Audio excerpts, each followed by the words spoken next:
હરીને બીજું નથી ચાહવું. ઈશ્વરાન સાંભળી એક ભગવાનને હૈયામાં ધારવા છે, બીજું કોઈ વસ્તુ નથી જોતી આપણે જીવનમાં. ભગવાન જોને રાખ્યા ને, ગોપીએ ભગવાનને રાખ્યા, ગોપોએ ભગવાનને રાખ્યા, અયોધ્યા વાસીઓ ભગવાનને રાખ્યા, છપૈયા વાસીઓ પણ ભગવાનને રાખ્યા.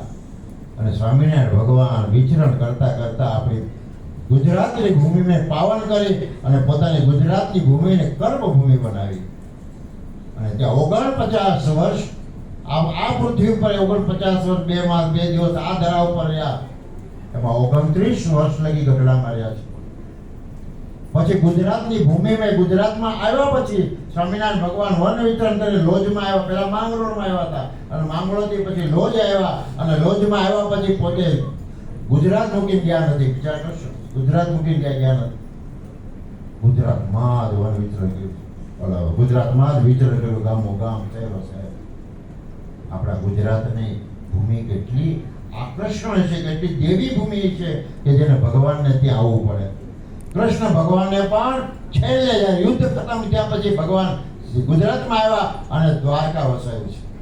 અને દ્વારકાધીશ ત્યાં છે, ગુજરાતમાં ત્યાં છે. ભગવાન જ્યારે જ્યારે ભલે યુપી બાજુ જન્મ ધારણ કરતા છે, પ્રગટ થતા છે, પણ ગુજરાતની ભૂમિ એને પોકારે છે. કેમ કે ગુજરાતની ભૂમિ છે ભક્તિમય ભૂમિ છે અને ભગવાનને ભક્તિ બહુ વાલી છે. એટલે જ્યાં ભક્તિ હોય ને ત્યાં ધર્મ હોય, અને જ્યાં ધર્મ હોય ને ત્યાં ઘનશ્યામ હોય, બીજું ન હોય. આપણા ઘરમાં પણ જો ભક્તિનું વાતાવરણ હશે ને તો આપણા ઘરમાં ભગવાન રહેશે ને તો નહીં રહે. પછી ખાલી મૂર્તિ રહે બસ. એટલા માટે વાલા ભક્તો, આપણે ઠાકોરજીના થાવો, જગતમાં કોઈના ન થાવો. જો બીજાને વેચાઈ ગયા તો ઠાકોરજી આપણને નહીં સ્વીકારે.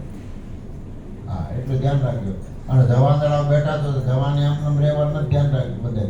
હા, અત્યારથી જવાનીના કહેવત છે, જવાનીમાં નાણું કમાઈ શકે, જવાનીમાં ભક્તિ થઈ શકે, સત્સંગ થઈ શકે. અમારે જો બુઢા થાય કઈ ન થાય.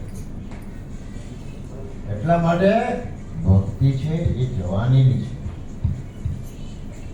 એટલા માટે આપણે સર્વે ઇન્દ્રિયોને આપણે ભગવાનમાં મરોડી રાખવાની અને ભગવાનનું ભજન કરવાનું.